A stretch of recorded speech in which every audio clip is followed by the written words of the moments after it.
आज पूरे छत्तीसगढ़ में सरकारी स्कूलों की अपेक्षा प्राइवेट स्कूलों की संख्या अत्यधिक है।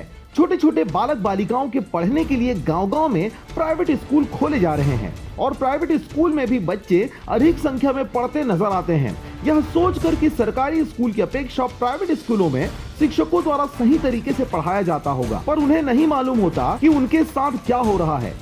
उन्हें जो शिक्षा मिलनी चाहिए वह अधूरी है। एक तरफ केंद्र सरकार के द्वारा चलाई जा रही है योजना एक कदम स्वच्छता की ओर, तो दूसरी तरफ प्राइवेट स्कूलों के शिक्षकों द्वारा उड़ाई जा रही इन नियम कानूनों की धज्जियां। ऐसा ही एक मामला देखने को मिला मुंगेली जिला के लछनपुर यानी सिल्ली गांव में। प्राइवेट स्कूल छत्तीसगढ़ बहुउद्देशीय माध्यमिक विद्यालय लछनपुर सिल्ली गांव में एक अजीब सा वाकया देखने को मिला, जहां छोटे छोटे बच्चे पढ़ने लिखने के लिए स्कूल आते हैं और पढ़ने की ललक भी होती है, लेकिन जिस तरह से बच्चों को पढ़ाया लिखाया जा रहा है वह स्कूली शिक्षा और शिक्षा के नाम पर केवल छलावा ही कहा जा सकता है।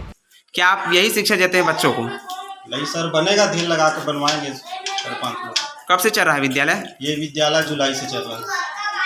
शुरू में तभी स्कूल खुला है, तब तक बच्चे बाहर में ही यूज करेंगे। अभी बाहर में यूज कर रहे हैं, सूखा आ गया, अब बनवाएंगे 4-5 लोग। कितना दिन हो गए यहाँ पे स्कूल को खुले हुए? जुलाई से।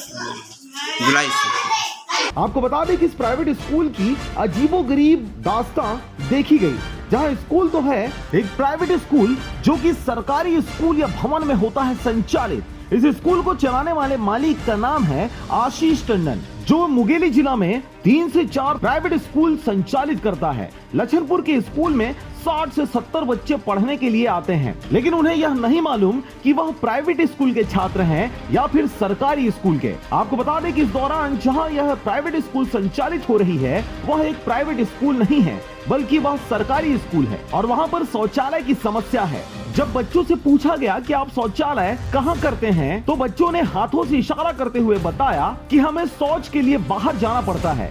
स्कूल में शौचालय की व्यवस्था तो है ही नहीं। यह शौचालय की व्यवस्था है कि नहीं है? तो जब बाथरूम जाना रही थे तो कहाँ जाता?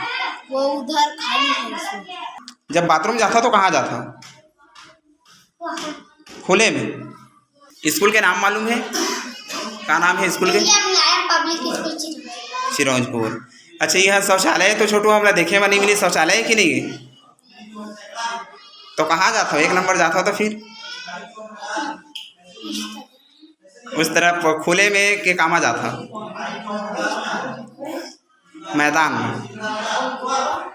शिक्षकों की लापरवाही की वजह से बच्चों को शौच के लिए बाहर जाना पड़ता है। जब प्राइवेट स्कूल ही खोला जाना था तो उसकी पूरी व्यवस्थाओं का पूरा ख्याल भी रखा जाना था और इसकी पूरी जिम्मेदारी स्कूल संचालक की ही होती है। स्कूल संचालक से इस बारे में जब बात की गई तो वो अपनी जिम्मेदारी से बचते नजर आए। जब स्कूल के प्राचार्य टोप सिंह भास्कर से पत्रकारों ने इस बारे में चर्चा किया तो प्राचार्य टोप सिंह भास्कर सभी सवालों से कतराते नजर आए। मेरा नाम टोप सिंह भास्कर। आप यहाँ से क्या है? शिक्षक है, प्रभारी, प्राचार्य। अच्छा, विद्यालय का नाम बताएंगे आप? छत्तीसगढ़ बहुउद्देशीय उच्चतर माध्यमिक विद्यालय लछनपुर सिल्ली गाँव। यहाँ पे कितने बच्चे पढ़ते हैं? यहाँ करीब 60-65 है। अच्छा, यहाँ पे देखने को मिला है कि शौचालय नहीं है। शौचालय है सर, पीछे में है, बाकी वो बरसात की वजह से क्या है, पानी भरा था वहाँ पर पीछे में। तो अभी बच्चे कहाँ यूज़ करते हैं? बच्चे भी थोड़ा बाहर में जाते हैं, तो उस जो पानी भरा उसको तो साफ करवा सकते थे, बच्चे को आने जाने के लिए सुविधा। इसमें भी भर जाता। वहीं स्कूल में जिस प्रकार की अव्यवस्था है और शासन प्रशासन की आंखों में धूल झोंक कर एक प्राइवेट स्कूल को मनमाने तरीके से सरकारी स्कूल या भवन में संचालित किया जा रहा है, जहां पर शौच के लिए व्यवस्था तक नहीं है, यह हमारे लचर शिक्षा व्यवस्था और शिक्षा विभाग की लापरवाही का नतीजा है कि बच्चों को गुणवत्ताहीन शिक्षा और अंधकारमय भविष्य नसीब होने की तैयारी है। मुंगेली से पोखराज खांडे की रिपोर्ट, RJ रमझाझर।